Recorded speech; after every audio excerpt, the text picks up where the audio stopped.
Hello and welcome everybody to the Hearthstone Xfinity Tournament Invitational. My name is Frodan. I'm joined by Monk from Team Liquid to bring you guys a 16 players $10,000 tournament where it's a dual tournament. It's not just the players, or not the players that are trying to win money, but it's also the fans that can win money as well. So this is a really cool invitational. I hope you guys enjoy it. Monk, how you doing today, man? Yeah, I'm doing great. Just we're out here and it's pretty good day. I'm really looking forward to this tournament because, yeah, like you said, the fans get to participate. They get to participate in sort of like a March Madness bracket where if you predict all the matches correctly, you can win the same prize as all the players. You could win up to $10,000. That's right. So $10,000 is up for grabs this weekend. There's a two-day event, 16 players. Some of the favorites from, Team Archon, Team Tempo Storm, Team Liquid, Complexity, Nihilum as well. They're all randomly seeded, and they're played in best-of-5 conquest format. We're allowing the first wing to be played from Blackrock Mountain, and because the second wing isn't out yet. And of course, if you want more information about it, you can go to xfinityhearthstone.com. And the $10,000 is not just for the players. We're also adding another $10,000 for the people who can predict the bracket correctly. And, we participated. We're not going to win any money from it, but we filled out our own bracket because I think that'd be fun too, Monk. Yeah, it was really fun. Frodan and I had some conflicting thoughts, but in the end, I think my bracket's going to win, Frodan. Well, I would hope so. I mean, considering that you're really good friends with a lot of these players and you're more in tune with the status or their strengths. So we'll see how it ends up panning out. Let's take a look at how the prizes will break down. First place gets $7K. That's a big jump from second place. 70% of the prize pool for first place.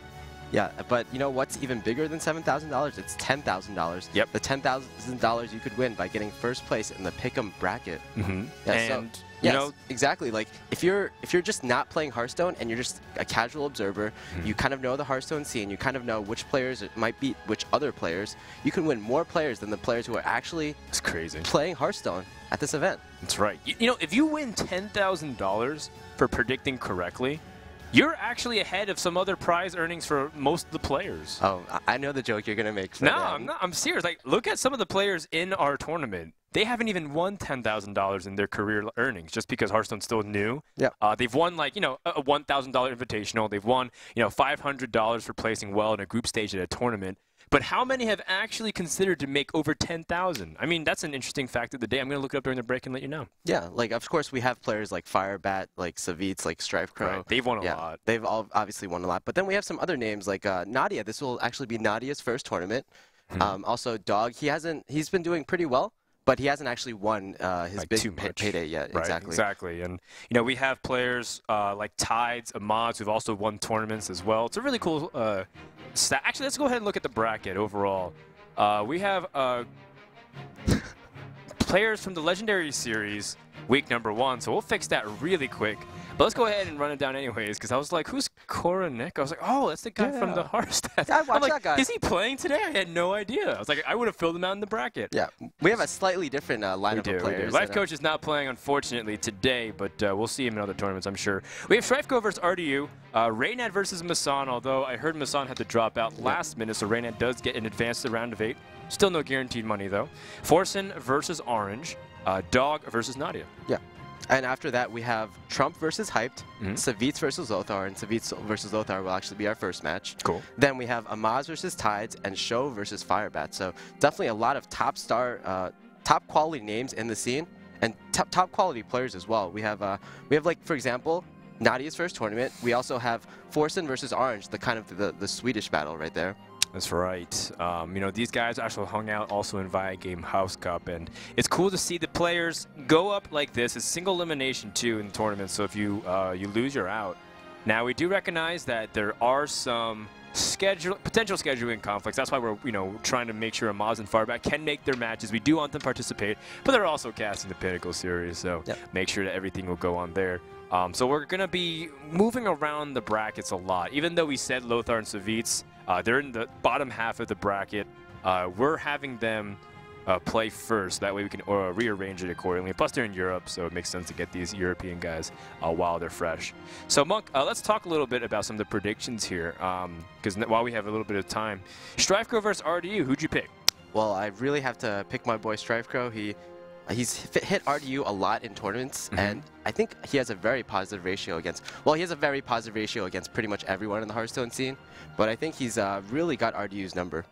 Yeah, I think so too. You know, RDU actually did pretty well in the Blackrock Mountain Invitational yesterday. He got second place to Zalay, earning $1,500. I think RDU is one of the better players when a set releases because he's a guy that is able to think, you know, along the 1 or 2 tech cards and be able to implement them very well. We saw that do it in a few tournaments, most notably, especially in classes like Warrior. So even though I think he's good, though, you know, the king of the early release, king, rulers of Strifecrow. He's the guy who's able to take a new set and really innovate. Strifecrow, for example, when GVG came out, he innovated Paladin. He was the first player to actually play Mech Mage in a tournament, and based off of that, he actually won the first tournament after GVG. Yeah. So, yeah, there's that. Raynad, of course, advances over Masan. I was going to pick Raynad over Masan. I'll just throw that out there. Otherwise, I think my salary would be cut at Tempo Storm. So if I've made fun of Raynad a little bit too much in recent times. Like, hey, Frodan, back it down a little bit. So all right. I'm glad he had that talk with you. All right. So we have Trump versus Hyped, and you said you picked Trump for that, right? Yeah, actually, I did pick Trump because he's actually been doing really well, even on ladder. For example, he got #1 with his Paladin list, and he's kind of the go-to guy right now for Paladin because he plays a lot on his stream, and he changes his cards every single day just to make sure he's up to date with the metagame. In fact, Hyped was talking about like how he consulted with Trump for some of his Paladin play. So there's that. Lothar versus Savjz. I picked Lothar just because I feel like he's a player that always wins his first matches and then struggles to get past that. So that's true. I felt like it's an opportunity for him to finally take one down. Well, for me personally, I don't feel like I can pick against Savjz. And right. On paper, I do feel like Savjz is the somewhat stronger player, both in terms of tournament performance and just overall play. And then just to wrap it up a little bit, I picked Amaz over Tides because I feel like Amaz is actually in really good form recently. Just because he lives and breathes Hearthstone at the moment. He's casting, he's playing, he's organizing. Yeah, Tides has been kind of getting back more into the scene lately. But yeah, we still haven't seen some really great results from him like we have in kind of the beginning of Hearthstone when Tides was just at least one of the top 3 or 4 players and just dominating everything. And then Stro versus Firebat. I don't bet against the world champ. That's just my personal policy. I think Firebat, when he's on point, is still like one of the best players, if not the best player. The problem is sometimes he gets in his own head. Like yesterday, I saw him lose, uncharacteristically. Yeah. So. Yeah, I have to agree with you, but I feel like Sho is just overall a really solid player, and Sho has to have his time to shine one day, and I feel like today is going to be the day. Firebat has been coming off of somewhat of a weak streak, losing yesterday in the Amazon Blackrock Mountain tournament, so I'm going to have to give this one to Sho. Okay, cool. Well, that wraps up our little preview. Our first match of the day is Lothar versus Savjz. So, hope you guys are enjoying it. Make sure to let people know that's going on. Plus, XfinityHearthstone.com should be the home of like all the rules and the brackets and predictions. So that way, you guys can get a cool sense of what's going on here. I'm personally excited that Xfinity, an outside sponsor that we're not used to seeing, be able to get involved, and more importantly, trying to engage the fans with cool predictions. So that's why we're going through some of our brackets. We're not going to be winning any money here, but I think it's personally really fun because that's half the entertainment factor here in this tournament, in my opinion. Yeah, it's really great to see companies like Xfinity. They're giving so much money, $10,000 at least, or $20,000 into the Hearthstone scene. Just these non-endemic sponsors. All right, cool. So I believe I have the first classes from Lothar Savjz. It's Druid, Druid Mage and Hunter versus Druid, Warrior, and Warlock. Savjz is on the Warrior-Warlock combination here. So I feel like after Blackrock Mountain came out, oh, look at there. It's the best chair in Hearthstone, the Savjz chair. Yeah, there you go. Shout out to Need for Seed, I guess, or whoever else is supporting them specifically. Yeah, that Druid, Warrior, Warlock combination, I'm looking at it, and I like it because I feel like Mage has been like the center focus, along with like Hunter being a really popular class. And I really think that if you tool Warrior, you can shut down both those classes with it. So I'm really digging the class pick here. I'm just wondering about what kind of Warlock Savjz is bringing specifically. Do you have any insight on that, Monk? Well, I know I was talking to him a little bit before the match, and he told me that his Warrior, or rather his Warlock, was the deck that he was least comfortable with. I don't know exactly what type of Warlock it is, but I have to guess it's not Zoo. So Savjz, I don't think, has played a single Zoo game in any single tournament as of yet. Ever? He's played Murloc Zoo, kind of, back in over a year ago. Are you sure? I feel like at Fight Night, he did play Zoo. Yeah, just at Fight Night, the Okay. Murloc Zoo. But Gotcha. after Fight Night, it was basically after Fight Night and the first C-Story Cup, he's basically only exclusively played Handlock and Demon Handlock.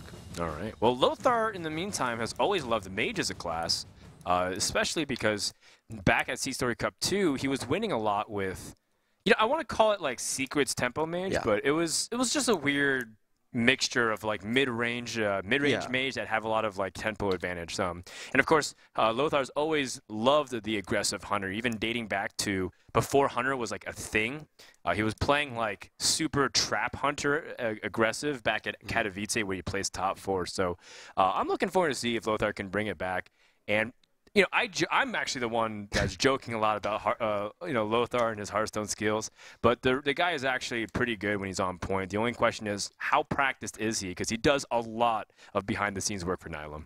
Yeah, he's always working with them. He I was talking to Tice recently, and he told me like Lothar just does so much for them and the entire team that the players just can just focus on practicing all the time. But that also means that Lothar might not be focusing on practice as much as he used to be. Right. And, kind of like retreating from the player role. He recently got married, and you know, he's also still, I think, like a guitarist in the band. So the guy's a very talented dude. He still also hits the gym. I mean, there's a lot of things on his plate, but you know, can he keep up with a guy like Savjz? I feel like that's really difficult because out of all the players to get matched up, a top 10 player in the world in the first round is really difficult to overcome. Yeah, Savjz, I would say he hasn't been doing too well lately in tournaments, but he certainly, I talked to him and he told me that he's been really good at metagaming people and mind-gaming people. So just, I feel like, for example, in the ESL Legendary Series where Savjz qualified for in the finals, he kind of, he brought decent decks, but the problem is he didn't pick the right decks in this this format in order to counteract his opponent. So he kind of always got the worst end of the picks, whereas recently he's been building his decks slightly better to certain formats, and he's been able to pick these decks specifically in the Conquest format. Yeah, Savjz's problem was that at House Cup 2, he just mysteriously decided to throw away his strategy in the middle. Like, and he started off perfectly against Roger, and I think he should have gotten top 4 at least, but he just gave it up. So you know, maybe he's getting inside of his own mind a little bit. Maybe he's starting to get a little careless, but this is not the tournament to do it because it's single elimination, so if you lose one series, you're out. Yeah, it's unfortunate. A little bit more about the lineups that both players are bringing. Lothar, Druid, Mage, Hunter, Savjz, Druid, Warrior, Warlock. Now, I want to talk a bit about how classes have been really shaping up since the first wing of Blackrock Mountain has been released. I think the 2 cards everyone is talking about are Emperor Thurzane and Quickshot. Okay. Quickshot obviously benefits Hunters, specifically Face Hunters a lot, but I feel like with the Emperor, the class that I feel like benefited the most was Druid, and that's why we might see a lot of Druid in the tournament today. See, you say that, but I keep hearing other people who say that the Emperor Thurzane is still really good in some other classes too. So I'm curious to see like if someone can decide to bring something that isn't Druid, just because it's the obvious fit, right? Thurzane makes things really cheap. Druid often struggles with doing multiple things in a turn. They usually can't develop the board and remove, or they can't usually gain tempo and address the board. Like it's really difficult. But wait, what?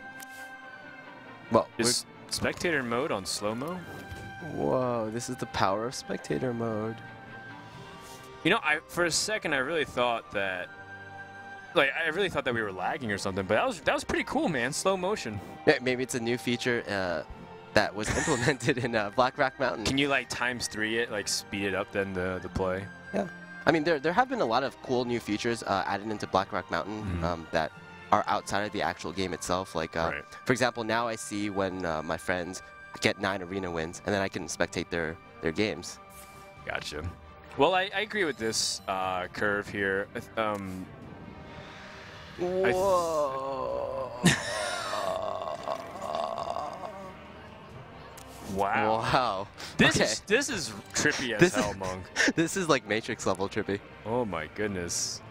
This is like Hearthstone in HD, right? Where like you just see the movie and you just see like Savjz just dodging the cards, like flinging over the Griffin and just like honking barely. It's yeah, crazy. I would like to see these players roleplay like their cards were like they're in the Matrix basically. All right. Well, looks like the Innervate did came out. Savjz Is he on 3 minutes? Is he the one going first? No. Yeah, it is. So he tapped and played the Zombie Chow. Okay. Now, okay, I actually want to talk a bit about the actual game. Lothar, he had 2 innervates in his open hand, and I've heard some players say that you actually don't want innervates as the Druid player against the handlock. It seems counterintuitive, but some players have told me that, some very high-level players actually have told me that you actually just want to mulligan them away for more cards like Wild Growth, a Big Game Hunter, Keeper of the Grove, and even cards that let you draw like Ancient of the Lore and Azure Drake. And the reason being? The reason being that just like the big innervate plays actually don't make that much of a difference, and you'd rather want your big swinging cards. Or somehow the time-space continuum has warped on Savjz's side, and maybe that's why he's so good at Hearthstone, because he sees things in slow motion. He can decide quickly. But, you know, it's too bad that it's happening in this game and not in a game like StarCraft. Yeah. Because if that game moved like that in StarCraft, you'd be a literal god, Tasteless. Tasteless? Oh, I'm tasteless now in this scenario. That's great. I don't even understand. All right, so Keeper of the Grove to silence his Void Caller is definitely one of the priorities. You just don't want him to gain that tempo, right? Yeah. Like if like even like a Jiraxis comes out, a 315 is basically impossible for a Druid to deal with.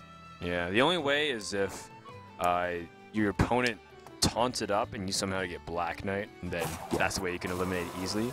Other than that, you're not doing 15 damage.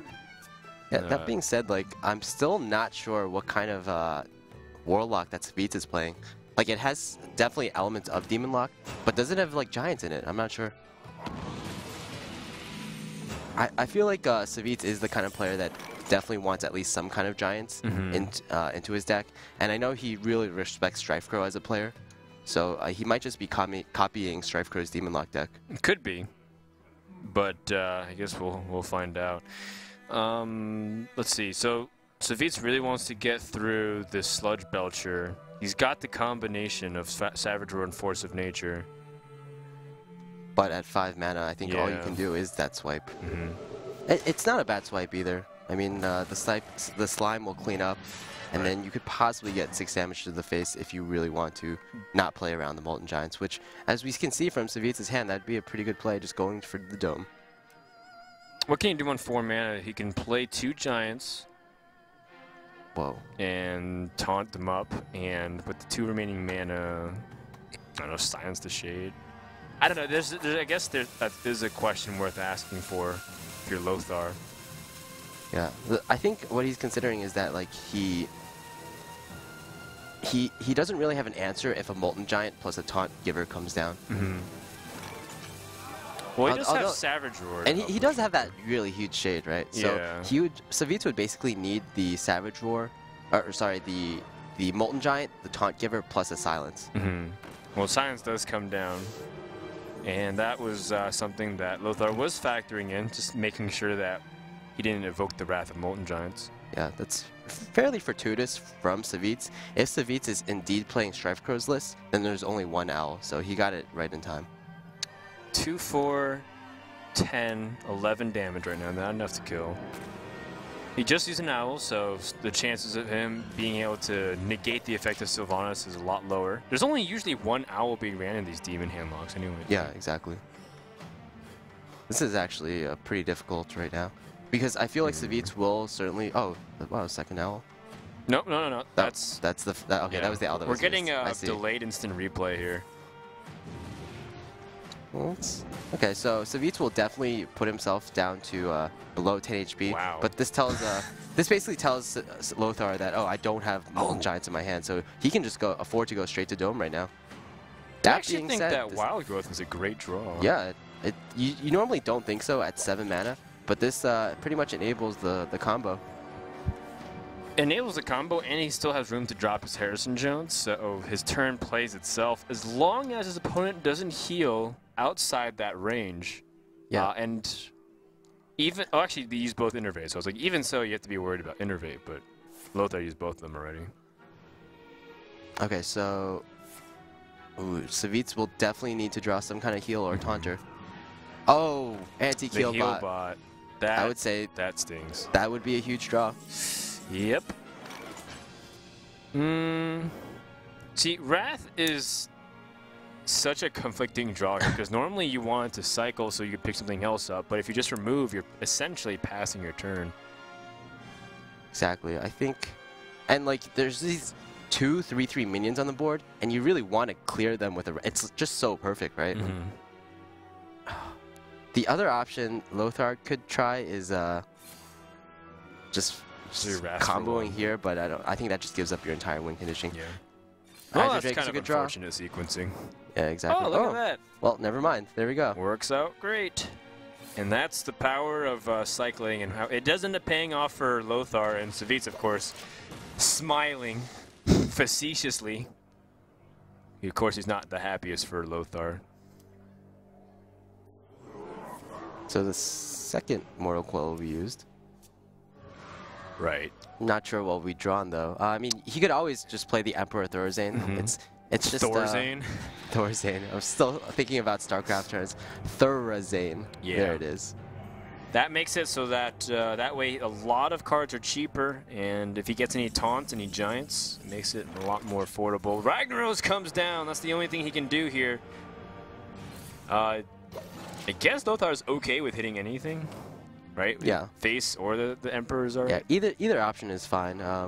If he hits face, he does enable Molten Giants, but I think he still knows that there's probably not going to be Molten Giants. All right. I believe. Wow. Could Savjz have played the Mal'Ganis there? Oh, well, Savjz's point of view looks like it's pretty epic. Some of the explosions that's going on. It's like the movie Looper, man, when he keeps like watching things happen again and again. Yeah, but unfortunately, Savjz will not be able to play this game again. Like, if he could play the game, right. and then he could go back in time. Close the loop. You know, Azure Drake's a pretty decent draw too. You know, on Team Nihilum, Nihilum, yeah. Nihilum. So, they actually really like druids that have 2 Azure Drakes just for the cycle, and they also like druids that have 2 Sludge Belchers to just because they're just better than Druids of the Claw against aggro, and because they have so many 5-drops, they actually cut the Druids of the Claw.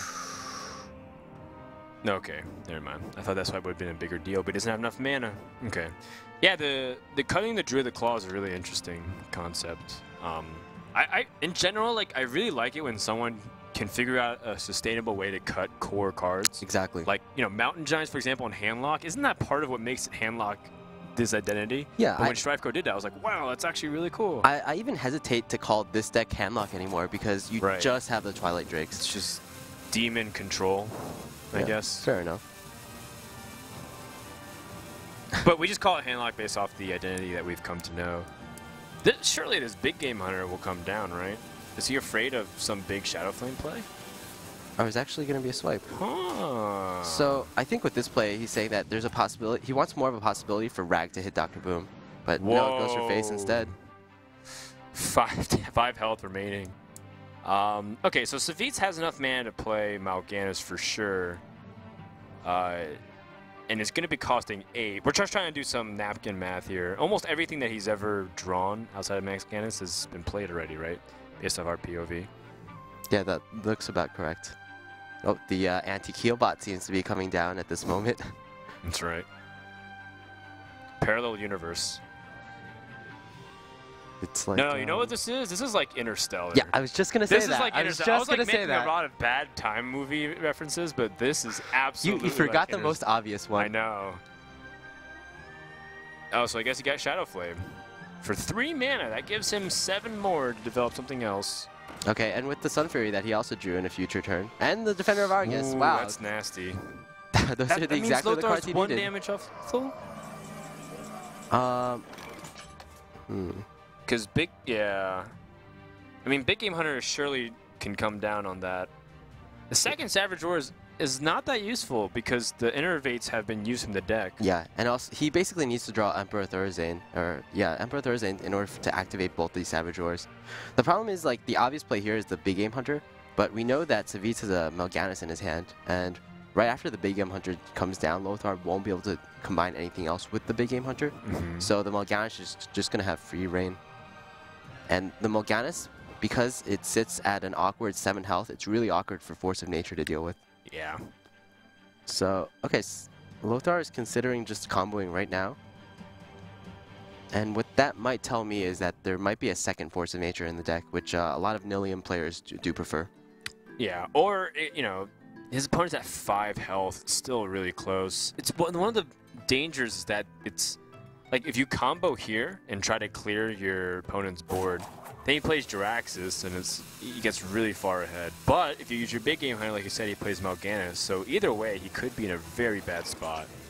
Yeah, he can't afford to play against everything now, and he just has to decide what can I top deck left in my deck, and what can I afford to play around. Like you said, like you can play it around Mal'Ganis or Jiraxxus, but perhaps not both. Mm-hmm. All right, well, we do know Mal'Ganis is a possibility here for 8 mana, and surely is. Oh wow, it's such a weird thing.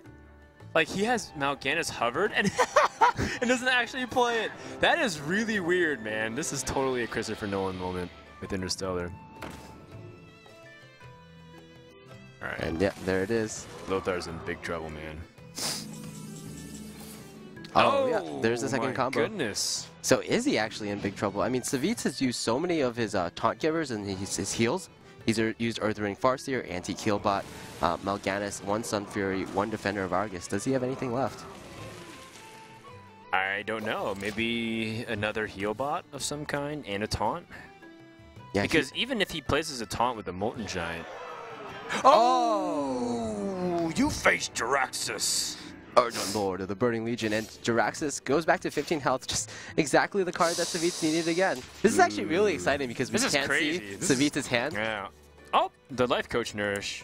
He's going to need to dig deep eventually, and that gives him some refill potential here.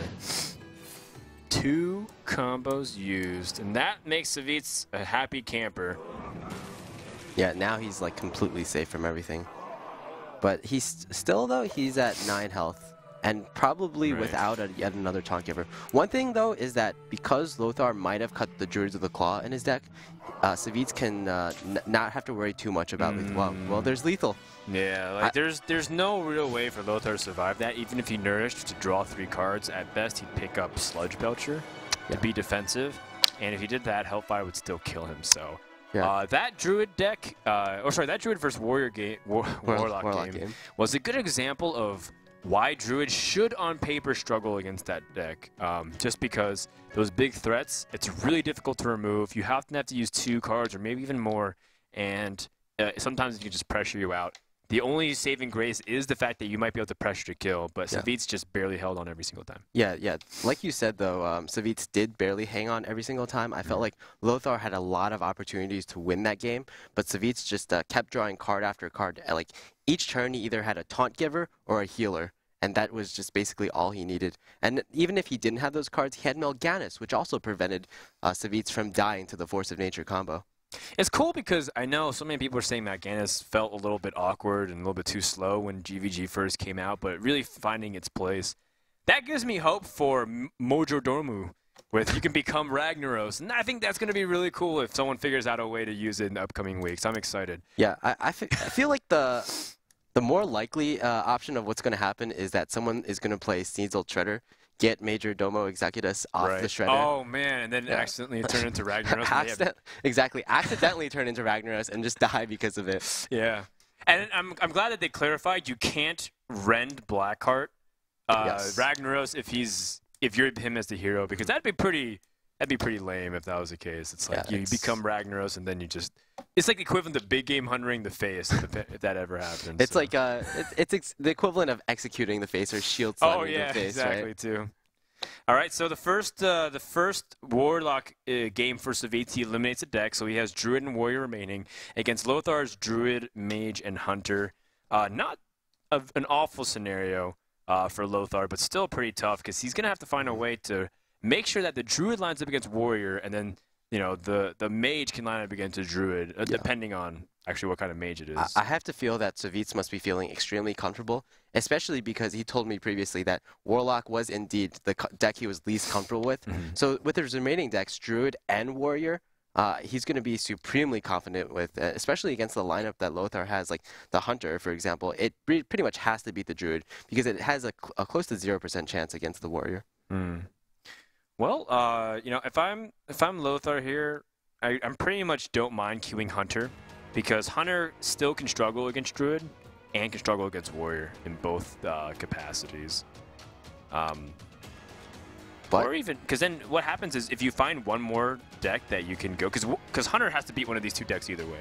Yeah. So if you queue it up and lose with it, then say Druid wins and then he's down to Warrior, then you just queue Druid, Mage, and Hunter, which has to beat it. Or if the Warrior wins, the same exact thing, but you start Mage, Druid, and then Hunter. That would be my personal recommendation. It seems like Lothar goes with Mage instead. Mage is still a solid pick. Yep. He's definitely aiming with this Mage because Lothar is probably most likely going to play the Mech Mage. Yeah. We haven't really seen him play like Fatigue Mage or Tempo Mage or not Tempo Mage recently within the past few. We've seen him play mid-range Mage in the past. Yeah. So and he doesn't play Freeze Mage either. So most likely it is going to be Mech Mage, and with the Mech Mage, he's probably looking to target that Druid from Savjz. So yeah. I would say pretty good counter pick from Savjz with the Warrior against the Mage. Yeah, Lothar likes being a little bit more aggressive in general. It's just his playstyle, so it wouldn't surprise me. I don't think he'd bring more of the control-ish mages. In fact, I've never seen Lothar play Freeze Mage, like you said. Yeah. So that'd be pretty interesting. I just want to see how the Warriors teched out. Yesterday, I saw Firebat bring Zombie Chow, Healbot, and Doomsayer? And Doomsayer and Warrior. It's like really anti-aggro stuff. Some people were doing that already in previous tournaments, but it's like, I think that was the most anti-aggro I've ever seen. Yeah, definitely. I think it's a lot because like Hunter, people expect Hunter to be really impactful after Quickshot is added. Like after each new class card is added, everyone's going to be wanting to play those cards. Yep. Just like a story, for example, Hyped when the Dark Cultist and Deathspite came out. They were the Priest and Warrior cards. When they first came out on that day, Hyped used his Hand Mage deck in order to climb to #1 legend because he knew, okay, everyone wants to play Priest and everyone wants to play Warrior on that day. So I'm going to just build a deck that beats those two classes and climb to #1 legend. Really smart thinking. And pretty clever. Don't think that'll be the case, though. Like, what really punishes Druid now with the Emperor Thaurissan? Well, I guess Mech Mage, because that's what still capitalize on it, so that's your best answer. Yeah, well, Life Coach actually had a theory that because Emperor Thaurissan was added into the game, people are going to maybe cut an anti-aggro card for that card. So perhaps aggro might just become even stronger with Emperor Thaurissan coming into the fold. That's what we saw with the Pinnacle yesterday. I want to say his name was Find. Yeah. Yeah. The Spanish player. Yeah. And he played like an aggro paladin deck. Yeah. That was like, no one really expected that at all. I wouldn't expect that. Yeah. And he won 3-0 both times. Not necessarily relying on that. It's just it had to win one game, and it was doing really well. So really cool that he's able to bring something like that. And I think it might feed it a little bit into your theory that Emperor Thaurissan made people a little bit complacent about aggro. Yeah, and it's also just a reason to play Warrior in general. Warrior, you can build it to be very anti-aggro. Of course, you can build it to be fairly anti-control as well. But a lot of people might say that because Druid will become very popular after Emperor Thaurissan is released, that Warrior might not be a good pick. But again, the counter argument is that you can build Warrior to be very anti-hunter, very anti-aggro in general, and then it's still a great choice to bring into the Conquest lineup. Yep, absolutely. So we're just waiting on the players. Apparently, they're taking a bathroom break. One game, you know, they got to make sure to pace themselves, not go too fast, guys. Yeah, Hearthstone is, of course, a very demanding game. Like, you need your breaks in between. Yeah, absolutely. You know, not looking good for my prediction. I predicted Lothar to win this series. We should keep a track of like who gets the most predictions. I thought correct. We are. Yeah, but I won't keep track if I lose more than the first few. Okay. So I have Dog going all the way. Okay. Who'd you have going all the way? You stopped at the semifinals. Sure, hold on. So I'll have Strifecode going all the way. You have Strifecode going all the way? That's kind of like... Who's he playing in the finals? He's going to play... Show? He's going to play Trump in the finals. Strifecode versus Trump. Oh, old Liquid Value sticking together. Oh, yeah, sure. I hadn't even thought of that, but I guess... Biased casting, Monk. Oh, I can't believe it. I have Dog versus Firebat. Dog, of course, beating Reynad, and then... Firebat being hyped, and then I have Dog going all the way. Okay. Just because I feel like it's time, it's like you said, it's time for him to shine. Exactly, so. Yeah. There are a lot of players, specifically Dog and Show, who I feel like are deserving of a tournament win lately. Yeah. Well, the thing is, they've done pretty well in a few events. They're just really small, and not many people know. And the prize pool wasn't that significant. I think Dog, for example, got second at Battle of the Best, but it was like, he was so close. No one really like says, "Wow, you won Battle of the Best." You're absolutely like destroying the tournament. It's like you did really well. Is that a shot to Reynad? He's like, it's a really good job to win that tournament, but it's not like it's not a dream hack. It's not It's not a seat story cup. Is that the exact speech you gave to Reynad when he won Battle of the Best? Hey, Reynad, you did well, but it's not a dream it was hack. like, hey man, good job, keep doing it. All right. Yeah. Well, yeah, at least it put he's not even that proud of that win either, because he mech maged people. Yeah, that's true. Well, at least he did it with a very creative mech mage. Yeah, that's true. The Blingtron Water Elemental He did it with combo style. Yeah, for sure. That's the only way to do it, in his opinion. All right, looks like we're still waiting, guys. Not really sure when these players are going to start, so we definitely want to take this opportunity to let you guys know about the tournament a little bit itself. There's sponsored by Xfinity. They're the main sponsors for this event, and they're putting up money for people who can predict the bracket. That's partially why we're talking so much about who's going to win and who's moving through. $10,000 for the person who can guess perfectly throughout the bracket, and it's a winner-take-all. I'm sure if multiple people win, they'll probably split the prize pool. But even then, if you're one of 2 people that guess it, $5K is still a pretty big deal. Well, it looks like Game 2 is about to begin, and I'm pretty excited. And wow, it's actually going to be a Tempo Mage from Lothar. I had been saying that we've never seen Lothar play Tempo Mage, but he's going to bring out the old Tempo Mage, the deck that he probably... All right, well... Unfortunately, there's a disconnect in the game, and unfortunately, esports is based on the vehicle of technology, and sometimes technology breaks down. Yeah, not really sure what happened exactly. We'll definitely get wording on that there. But the Tempo Mage, pretty cool. One of my favorite decks, actually, to watch, because I think some of it's really wacky. Yeah. Especially because I really like if someone throws in a duplicate over a Arcane Intellect.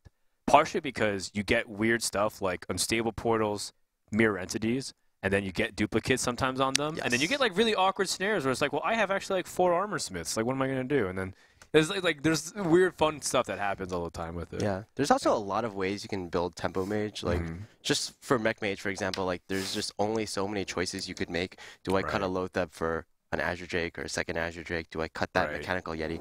But with Tempo Mage, like the choices that you can make actually really define the deck. For example, the number of secrets that you put in your deck or the type of secrets, you can cut a counterspell for a duplicate, and that just changes the deck completely from a deck that's more value focused as opposed to a deck that's more board focused. Exactly. Yeah. It's really cool to see. That's partially why I think pilots are some of my favorite cards to play in Mage, because if you do have that duplicate down, like a really valuable 2-drop comes, just imagine more Sorcerer Apprentice just pops in your hand and be able to do cool stuff. Starting off, once again, Savjz has that Fiery War Axe, but this time he's going first instead of second. As the control player here, if you're the warrior, do you want to go first, or would you rather go second, take away that coin, get that extra card so you might have another piece of removal? I think it actually depends from deck to deck. Like, for example, like back when Undertaker was a thing, or when Zoo was really popular, you really didn't want Zoo to go second because it can just go double flame imp. Double flame imp. You can't deal with both at the same time. Or even worse, it's like back when they played Young Priestess and they put like Young Priestess with other stuff. And Young Priestess with like a Void Walker, right? Yeah. Yeah, but for this, I don't feel like it's a huge advantage one way or another. Okay. I think the biggest deal is Savjz does have that Fire War Axe, and not only does he have one, he has 2. I personally like having the coin, just because if they're playing Counterspell, I can usually block it. But other than that, it's pretty negligible. Just because the warrior spells tend to be pretty cheap anyways, so it's not high impact. You can try to execute something with 1 health just so that way you can play something else. Yeah, and also there's just not a lot of warrior spells. You have the 2 shield blocks, 2 shield slams, and 2 executes. But it's very possible that you actually don't draw into any of your spells in the first few turns. Whirlwind and Brawl are the only other ones that come to mind. Well, the Fire War Axe is here. Sorcerer's Apprentice normally would like to come down and make things cheaper, but the follow-up play next turn is also pretty weak. So, I wouldn't blame Lothar for just not developing much here. But the problem is then the Warrior controls so much of the board and you're giving initiative away. Yeah, just that one Fire War Axe, it just changed so much. People talk about that one Fire War Axe chaining so much against matchups in like Zoo. But as you can see from this matchup, it actually might be even more impactful because Lothar, he possibly can't even do anything for the next few turns. Yeah, it's like a Zoo would wasted actually trade. be able to develop something and just take off those charges. But yeah, Lothar is just like pinging the face. Especially considering that the Sorcerer's Apprentice is paramount in making really big tempo swings. Even getting like a 1-mana unstable portal is huge because you can. It's like innervating whatever minion comes out. It's very similar to like a mech warper of the mech mage, right? Because Yeah, instead absolutely. instead of taking off mana for mechs, it takes off mana for spells. All right, so this Mirror Entity is just solely to drain whatever that Fiery War Axe is. You know that there's a lot of smaller minions, Armor Smith, even an Acolyte would have very little impact. Yeah, but unfortunately for Lothar. Okay, I like that, developing the Fiery War Axe. Yeah, it's because you probably want to develop the Sludge Belcher next turn, so you can afford to develop that. He gets a little less armor, but yeah, he can still just Shield Slam this if he really wants to. No, I actually agree a lot, just because it's like you said, you have to fight for the board and tempo against your opponent here. Yeah, and I like this play too. Like, it actually turned out maybe slightly worse for Savjz, but just overall, like, depending on what Lothar had in his hand, it could have been better. Like, overall, Savjz, it was a good play, basically. Okay. So yet another not so great turn for Pretty Lothar. awkward. Yeah, I guess he's just starts trying to load up the board a little bit. Flame Cannon just does 2 damage for 1 mana. Pretty efficient. But yeah, man, that blasted Fiery War Axe, just chopping down all those minions. It's gonna, like, each War Axe is gonna pretty much go 2 for 1. Yeah, I guess, well, maybe not against Mad the Mad Scientist. Scientist, but yeah. well, what's important is it keeps the board state clean. So even if you're not necessarily gaining too much of a tempo advantage, the card advantage will be relevant if Mage doesn't have anything else to follow up on, considering how much health you have. Like, these Fireballs, assuming Warrior wasn't gaining so much life through armor up, like, you know, if you're in the low 20s or even the high teens and the Ragnaros comes down, gets a hit, it's still very relevant. I feel like Warrior's in a dominant position here. Yeah, imagine how different this game would be if neither of those War Axes were drawn. Like, how could Savjz would have dealt with like the all the mini drops, the 1/3, the 3/2s, the 2/2s. But yeah, this Kazan Mystic certainly is going to be very viable. Like, Lothar is definitely expecting a lot of Phase Hunters in this tournament. Right. So I think it was a good metagame call. Also, just a lot of mages. Everyone's bringing mages to tournaments as well, even though like it didn't get too many buffs from the new expansion. That's why I really like Savjz's choice to go Warrior and Warlock for the event, just because you're anti-Kazan Mystic proof. Yeah. Or sorry, you're Kazan Mystic proof, not anti-Kazan Mystic proof. And more importantly, it's like it still gives you strength against those classes without sacrificing much. Yeah, this is, again, very unfortunate from Lothar because he has to play these Sorcerer's Apprentices in order to draw out the Fire War Axes so he can play other cards like Kazan Mystic even. Lothar needs something to start climbing back because the Warrior's just going to get stronger from this point on. That's a decent start, but the Lothar trades so favorably anyway. Other than that, yeah, you don't seem to have many other choices. Okay, so he goes with the Kazan Mystic. It's slightly stronger on the board, and I would expect that he pings the Lothar. Yeah, there we go. Just sets up for a good trade with the Kazan. Yeah, I like putting Gromosh here to pressure, especially getting it out before. Like, basically make this Mad Scientist, put the onus on him to try to get the right secret. If you pop the Mad Scientist and then potentially give the minion of like Gromosh, then you're in an awkward spot. Yeah, I feel like a lot of newer players when they see Gromosh, they see it on streams. Usually it's only for the burst combo or to finish off an opponent. But and a lot of matchups, this is perfectly fine. Just use it as like kind of a removal and just to put a threat on the board. Whoa, that's sick. A 5-mana Alec here? It's unfortunate that Mage doesn't really have anything to buff the Alec here, though. But other than that, I'd say that's a pretty good portal. That's so funny. Yeah. I'm trying to think about how it fits relative to Warrior. Not terribly effective. Alakir was never really like one of those back-breaking cards for Shaman against Warrior. It's always like, if you happen to combo, it's okay, but mainly it's just a big threat, so that way they have to deal with it. Normally, the strength of Alakir is, or one of the strengths of minions that have Divine Shield is against Warrior, because Warriors have a hard time popping the Divine Shield. But when you're using Alakir, he's usually going to charge something anyway, so the Divine Shield doesn't matter too much. It's going to be the same. It's going to be the same effect basically against any other class as Warrior. You know, Azurdrak's pretty good. Just gives him a draw, which is much needed. He definitely wants to ping off that Lothar though. And but at the same time, he doesn't develop anything else on the board. Pilot Shredder is extremely valuable too.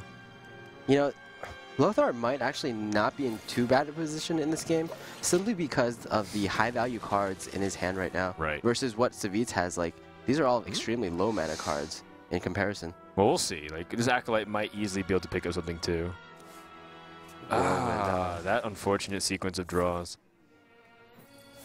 Yeah, so it's fairly obvious right now that this is a kind of like an anti-aggro deck. We see a Whirlwind, we see we don't see too many big legendaries, and we see Harrison Jones. So I feel like he definitely wants to kill Hunters. And going back over to Lothar's, like you said, he's got some really high-value cards. Dr. Boom comes in. I mean, take your pick here. This is like basically anything you put down on the board is going to be a huge threat that Savjz will have an insanely difficult time to deal with.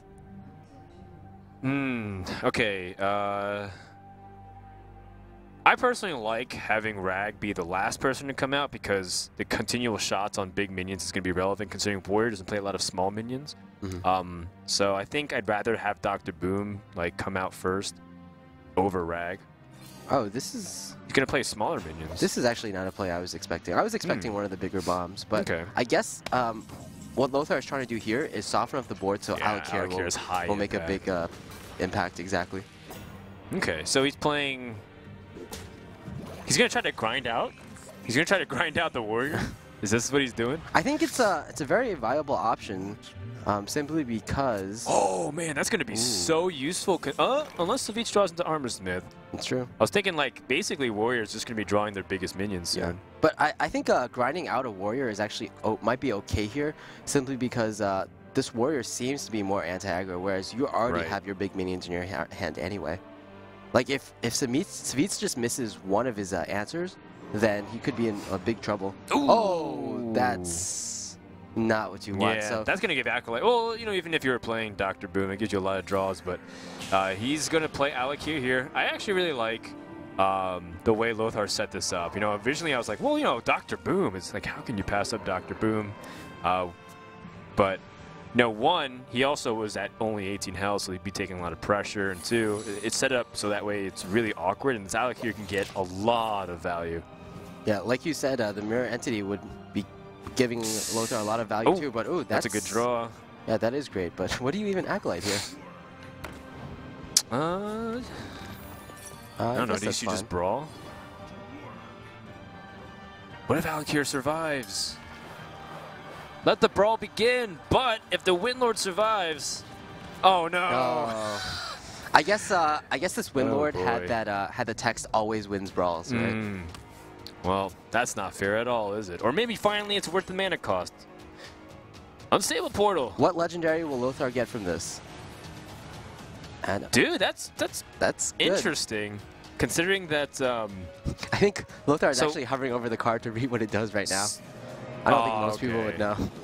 I would have liked to see him play Ragnaros and next turn Dr. Boom and Anima Golem because there's a lot of minions on board, so Anima Golem might survive.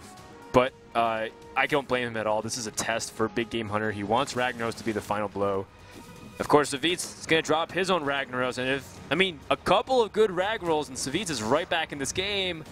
And he hits Dr. Boom. That's really bad news for Lothar. Yeah, so Lothar right now, he needs some good Rag rolls of himself, and he needs for Savjz to fail. Mad Scientist was a great draw, too, because that's another potential Rag destination. Yeah, that being said, I feel like there's no more secrets in the deck, though. Right. So it's just basically useful as a 2-2 body. Oh! And whoa, okay. All right, Savjz needs Big Game Hunter. Okay. Now he needs He needs Doomsayer off that Pilot Shredder. Really scary stuff. All right, well, Emperor T is really good. It's just a 5/5 body at this point. Do you play Animal Golem at all? I don't see why not. I guess you're only playing around a second brawl. And if Lothar has been just following Savjz's deck list lately, he'll probably know that. I don't think Savjz will play a second brawl. It's just not his style. So a bunch of minions are on the board right now. Yeah, That Emperor Thor's ain't doing a lot of work this turn. Personally would just go face with everything. I wouldn't blame him feeling like he has to trade, but you have such a dominant position. Make him present the answers. Okay, here's a Pilot Shredder. What comes out? Oh, it makes it cheaper. Well, we'll have to wait a bit. But what comes out? Shrinkmeister not going to help. Armor Smith doesn't really do too much here. What an insane board from this mage. I don't think he's still technically dead either, right?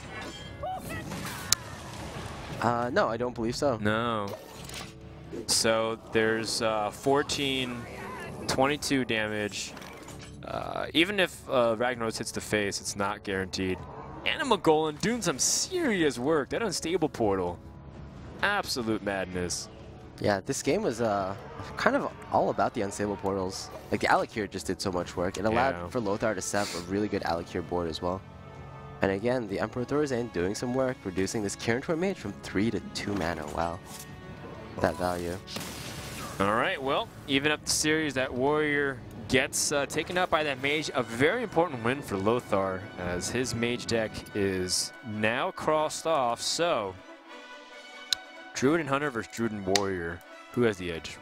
Oh, it's all going to be about who can counterpick the opponent. I mean, you want, as Lothar, you want your Druid to face against your opponent's Warrior, and you want your Hunter to face off against your opponent's Druid. It's 50-50. Although I do feel that Savjz will probably have the advantage because I feel like... Like, at worst, it's Druid versus Druid? Yes. So I think if Savjz is knowing to pick Druid, Lothar might as well just start with Hunter. It's like I said before, like, Hunter's going to struggle against both these classes, so I think you might as well just try to see if you can narrow down the field first. In fact, wouldn't you rather... I guess you wouldn't rather lose it, but I was like, you'd rather have the Druid guaranteed to face off against Warrior, so that way you can go with the win to Game 5. Yeah, that's true. So I guess I wouldn't mind going with Hunter, but personally for confidence issues, I like that Lothar went with Mage and won that game. Yeah, I feel like at this point though, you can if you get too predictable in your picks sometimes in future tournaments, then you can be out mind game. So at this point, I actually would like to see more and more players just rolling a dice to see what deck they pick. Because I heard an interesting statistic from Firebat yesterday that basically the player who loses with a deck, like 80% of the time, he just requeues with the same deck. And if you're that predictable, you can just lead into a lot of issues. Yeah, a lot of issues. Where did he get that statistic? Well, probably some Excel sheets. Okay. Yeah. So he's been even documenting people's tendencies. Yeah, it's very smart. Firebat's always one step ahead of the meta in some ways. Good for him. Good for him. So the winner of this series goes on to play the winner of Hyped versus Trump. And, of course, then the winner of that goes against a Maz Ties show in Firebat. So pretty stacked bottom half of the bracket here. Looks like we're going Druid versus Druid. And that's a pretty safe bet on both ends. Yeah. But if Lothar wins with this Druid, is he really in an advantage? Yeah, I mean, that's a very good point. Because Lothar will still have his Hunter left, and Hunter is like, I would say slightly unfavored against Druid, but extremely unfavored against Warrior. So it could be just like a 50-50 there, even if Savjz loses this match. Yeah, I like the pick from Savjz. Lothar, well, he's going to need a lot of help for this series, I think, overall. So far, though, last game, some unlucky moments. I think his early draws, getting like so many fireballs and secrets to play, is not what he wanted. But he, finished strong, so that tempo made evened out. This time around, is he even a good spot if he wins this game? Because ultimately, he has to take out that Warrior deck from Savjz. Whoa, 2 innervates from Savjz. That could be pretty huge. Now, we've seen in this matchup, but previously, people talk about whoever draws Wild Growth wins, whoever draws the Innervates win. But there's actually going to be a third factor right now after Blockwork Mountain. Whoever draws Emperor Thorazane might win. We saw Savjz, he tweeted out something yesterday which said along the lines of, I think games from now on, I really hope that they don't become a game of whoever draws this Emperor Thursday will just win the game. And it's a valid concern. It seemed to really show against his series against Firebat yesterday, which I believe you casted. It did, where Emperor Thursday just got so much early game tempo. And from that point on, you can never really climb back, because what you start doing is like, you start just breaking the rules of what you expect on turn, because you don't know what costs what anymore. And more importantly, it's like, now Druid can start doing stuff and squeezing in all that mana tempo. Like, they can start wrathing for 0 and swiping for 2, and then playing like Dr. Boom. And it's like, what? How do you do everything? Yeah, not only that, Druid is the only class that can just like innervate out that Emperor Thursday, and so, oh, there we go. There's the Emperor, so I guess Savjz has a definite advantage in this game. He does, and definitely not happy to see it. That being said, both innervates are gone, so it might be a while before this Emperor Thursday comes out. Mech Warper. Mech Warper, about average results. Would have been really interesting if he had another Pilot Shredder and then he gets that, plays it for 3 mana. Not really sure how that dynamic works though, because that 5 attack minion has to go. Yeah. All right. Wrath. You're not doing anything this turn anyways, so might as well remove it. Yeah, neither player has really strong turns, so both are just kind of stalling it out until they really have something. I like that Wrath for 1, by the way. The Zombie Chow is just purely for board control. You're not trying to press damage with it too much. Yeah.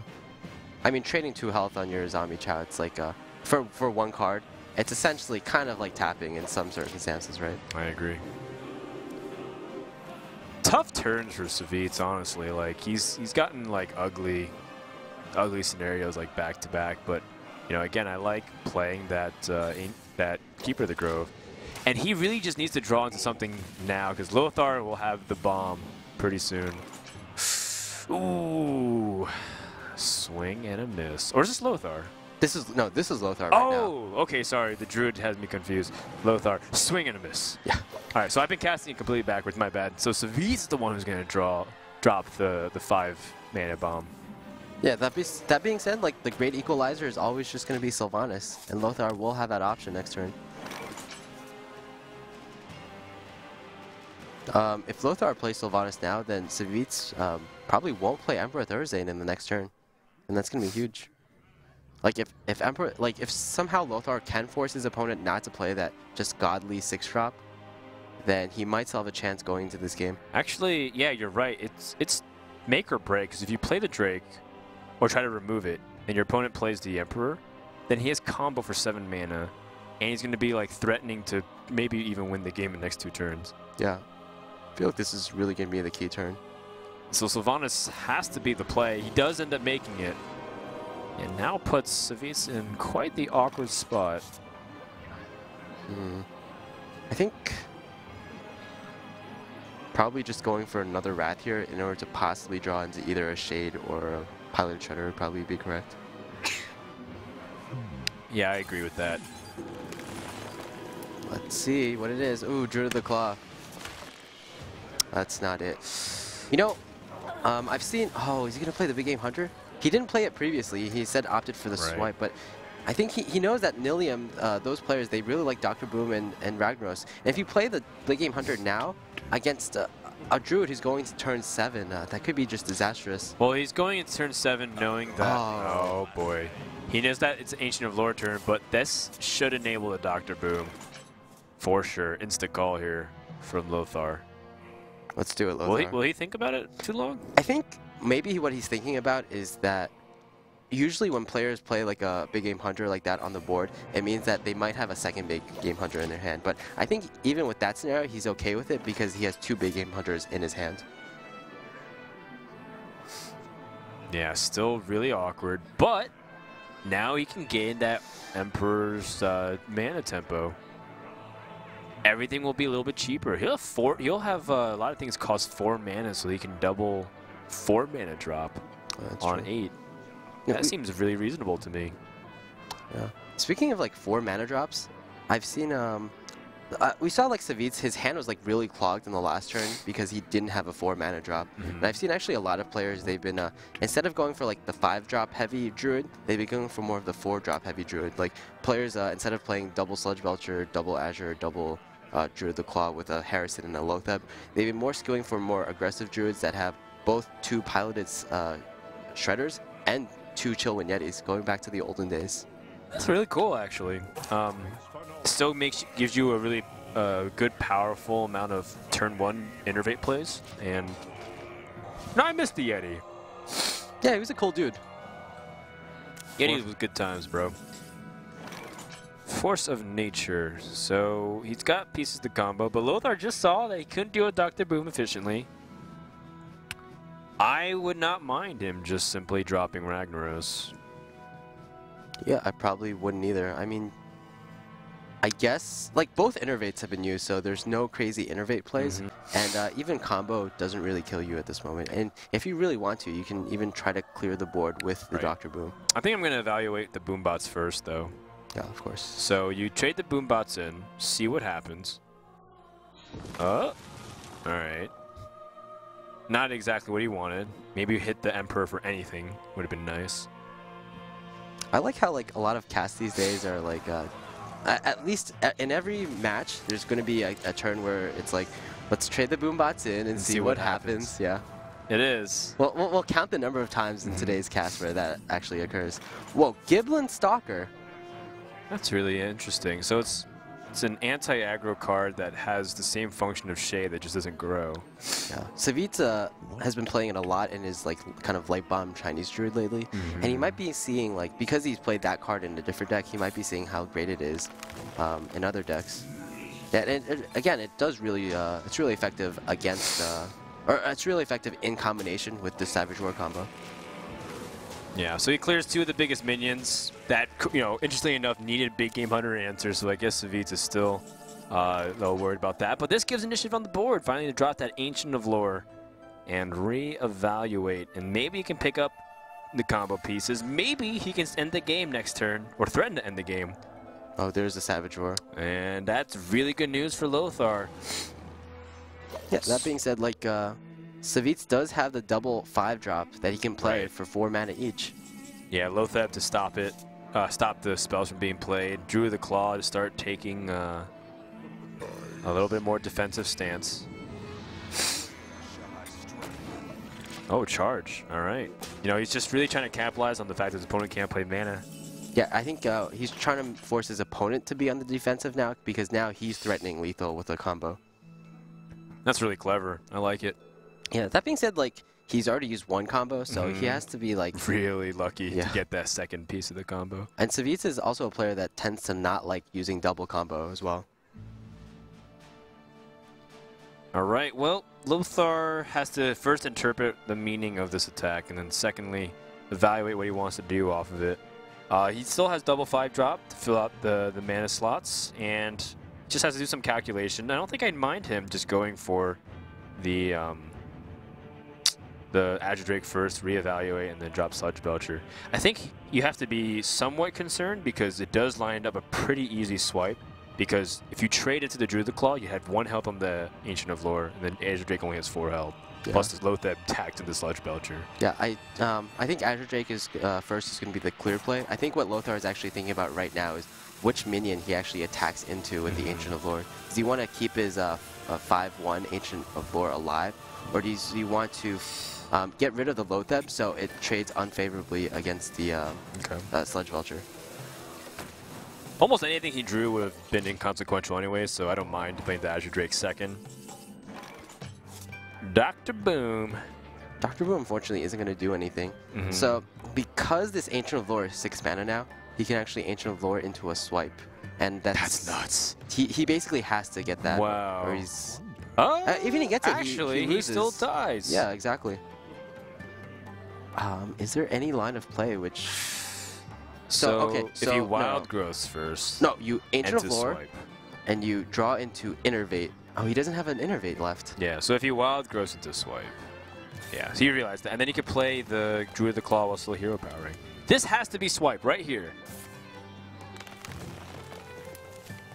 Oh. No. It's So that's gonna be game. Yeah, unfortunately he draws Giblin Stalker Senior. Yeah. And it's not enough. The big brother. And, well, you know, Lothar is going to be up 2-1 and survives a double innervate with Emperor T. You know, like, most people are like, well, it's game over if you get that. 2 innervates and Emperor Thorzone, but a lot of key factors went into this game. The first, of course, is Savjz missing really important turns of dropping or following up on some of his early plays. And, of course, Lothar being able to present the threats when Savjz already uses Big Game Hunter. So, as a result, as much as Savjz tried to grab early tempo, Lothar was able to stabilize and take the game number 3, going up to 2-1. Yeah, like you said, Savjz did miss a lot of key drops, specifically his 4-drops. And I believe in that game, we actually never saw Savjz draw into a 4-drop. And even in the later stages of the game, he only drew into 1 Shade and 1 Giblin Stalker. So it just might be, it might just be more of an argument to put more Chillwind Yetis into that deck. Sure. Yeah, the comeback of the Yeti. It'd be cool. Or, you know, maybe if not the Yeti, I saw some people experimenting with Violet Teacher again. Not Power of the Wild Violet Teacher, but just Violet Teacher since, you know, if you generate 1 token, it already presents a little bit more. It's a 4/6 worth of stats for 4 mana, not bad. That's partially why I looked at that new Imp card from Black Rock Mountain. And when I first looked at it, I was like, this is not terribly impressive. But then when I thought about the fact that every time I hit it, no matter what, creates that 1 mana 1/1, I was like, that's really annoying because it's a 3/5 for 3 mana. I was like, this is actually ridiculous. Yeah, exactly. Like, you basically need to Shadow Word Paint it in order to, like... Yeah. Or, like, make sure that you have the perfect answer to it every time. And on 3 mana slot, it makes it really awkward. So I actually really think that Demon deck has that Demon card has a lot of potential, Monk. Yeah, I agree. Not only that, but just Demon Lock has been lacking a lot of 3-drops. It has, like, Void Walker, Mistress of Pain, Zombie Chow Tap or something. into like Blank, into Void Caller, into Doom Guard, into Dren Infernal. Well, assuming you're not even pulling it out. That's a really good point. I like that card so much. Plus, it synergizes well with how you have Abusive Sergeants and Power Overwhelmings on the 1/1s to try to control the state of the board. Anyways, we're talking about a completely unrelated thing because there's Hunter versus Warrior coming up next. Savjz needs to win this or he is out. And more importantly, he needs to win this so we can justify Monk's prediction. Otherwise, I'm correct, and Lothar goes to the round of 8. I don't know. What a way to start if that's the case. Yeah, definitely. Just a big blow, a big upset, I would have to say, into the scene. And I think Lothar has a chance, and I would be rooting for him, actually, if it weren't for against Savjz. It'd be cool. You know, I think Lothar is an underrated player for sure, and he made some really tough turns, too, in a couple of games that we've seen. Yeah. Here we go. Game number 4 is about to begin, though, Monk, and we do have that 1 drop, which is really important, but how does he follow it up? He needs to definitely pick up something excellent for his curve. Haunted Creeper, okay, it's something, you know. Yeah. Not the most useful. I guess it's annoying against Fiery War Axe. That's still fine. Like, maybe even Haunted Creeper would... I mean, normally you would want a Mad Scientist. Right. But I don't think Warrior is generally going to be attacking into your face anyway. Sure. So this might even be fine as well. Like, Haunted Creeper could possibly even be more annoying. This Snake Trap is possibly going to get a lot of value too. Right. Considering that if you see Fiery War Axe, and you know, right now he takes 4 damage for it. He has Haunted Creeper. Let's just see how things evaluate, and maybe that Snake Trap ends up being the case where he has to swing at a minion, and he doesn't have that Whirlwind Clear with Death Spite. That's usually one of the biggest drawbacks of Snake Trap against Warrior, that they have so many 1-damage AoE things. And they'll get more. Revenge, right? Yeah, normally how I notice Face Hunters win this matchup is when they get these Haunted Creepers up, like double Haunted Creeper, and the Warrior just has no way to deal with it, like those Whirlwinds, like you said. And just keep hitting for like for damage turn after turn. Wow, Snake Trap and the Knife Juggler combination. I'm liking it. Although this is pretty obvious, right? That it's Snake Trap. Obvious, but what can you do as Warrior, right? Well, actually, Savjz has nothing to do on turn 4. That's quite unfortunate. Like that Snake Trap's not only going to do 3 damage from the snakes, but 3 damage from the Knife Juggles too. You know what I do like, though, is that he doesn't give another bow charge potentially to his opponent. Yeah, he had to make that tough call right there. Like, this matchup is still favored, but you just have to draw into the cards that make you favored. So, yeah. That's really tough, but here we go. And he has Antique Heal by. He's got Shield Maiden, lots of ways to gain health. But is that enough to stop the pressure? There's just more damage incoming. Bow Abusive Sergeant, right? You gotta fill out the curve. I guess the alternative is to use one of your other damage spells, but I think Quick Shot is a very realistic possibility to draw a card here because you're going to be dumping these one-time uses pretty soon. That being said, I feel like a problem with Quick Shot in Phase Hunter is that normally you want to be just hero powering every single turn to get that damage in, but with Quick Shot you actually want to be spending all of your mana and not hero powering, so it's like kind of two conflicting lines of thought. That's a really good point. Like, Quick Shot would be great later stages of the game, but not early. It's so funny. It's a 2-mana card that's like a late game card. Yeah. Well, Savjz is under a lot of pressure. I guess Lothar was considering the possibility of what his opponent can do on turn 5 with Harrison Jones. Instant call on the Antique Heal bot. If he can pair the Whirlwind with that Armor Smith, some big things could happen. Kill Command and Ironbeak Owl. And Quick Shot in his hand. I think you can afford to just hero power on this turn. You don't necessarily need the L. Would you kill Command too? Yeah. So just. Would you swing with the bow? Stop any potential taunt? Yeah, I think this is fine as well. All right, Savjz could be on his last turns here. Oh, okay. Shield Maiden's been called for. Needs to gain that life. Kills off the guaranteed damage, which makes sense, but doesn't matter. 4, 7, 9 damage right now. Yeah, just gotta get it all in. Okay, so Savjz still needs some way to gain life. Like, some kind of whirlwind effect would be amazing. Oh, that's not it, but he does have the Armor Smith behind it. Right. But I don't think that'll matter, right? He can just get behind this taunt, and then Ironbeak Owl will push through. Yeah, I mean, it's great that at least Lothar didn't just use this Ironbeak Owl nothing in order to set up for the Quick Shot. So he's got a Brawl. Oh, man. So he's got to attack the spiders and then Brawl. But even then he'd still die. Yeah, just nothing he could do with the combination of cards that Lothar has in his hand could make him survive this turn. You know, Quick Shot is enough to win. I mean, there's so many things that he can do, but that's going to wrap it up, and Lothar defeats Savjz 3-1. And that's going to mark the second tournament where Savjz gets eliminated in the first round. That is not good for his confidence level, but you know what? I'm sure he's going to be coming firing for next week's Seed Story Cup. So even though he taps out here, don't count him out the next time you see Savjz in the tournament. Oh yeah, definitely not. Especially because his next tournament will be Seed Story Cup, a tournament that he really loves and a tournament that he won last time. So, as the defending champion, he'll definitely be looking to make a splash. But I feel like we should be talking about the man of the hour right now, who is Lothar. So Lothar wins. My prediction was correct. I'm 1 for 1.